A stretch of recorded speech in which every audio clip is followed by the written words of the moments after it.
සේද සලකුණ Sherlock Holmes අලුත්ම පොත කියවලා ඉවර කරේ ඊයේ.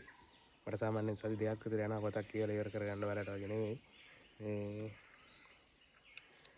මුලින්ම කවරේ අර අපි ෂර්ලොක් හෝම්ස් කියවනකොට හිතේ ඇඳෙන ඒ පරිකල්පනයම තියෙනවා ඒ අඳුරු ස්වභාවයත් එක්ක. ඒක නියමද මම හිතන්නේ AI වලින් කරපු වැඩක් කියලා තමයි කියන්නේ. ඒක හරියටම දන්නේ නැහැ. එහෙම ආරංචියක් තියෙනවා.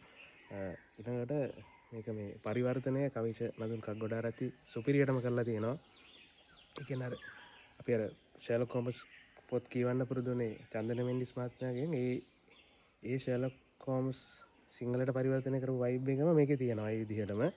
තාවේ අන්තර්ගතය ගැන මම මොකුත් කියන්න යන්නේ නැහැ. මොකද මම ඒක කියන්න කැමති නැහැ. මේ පොඩි හරි ස්පොයිල් එකක් වෙනවා. එහෙම වුණොත් එහෙම සරලව කියනවා නම් සාත කොනන් ඩොයිල් වලේ නැගිටලා ඇවිල්ලා ෂර්ලොක් හෝම්ස් පොතක් ලියලා ගියා වගේ ඒකම ඒ විදිහටම තියෙනවා. අරන් කියවන්න.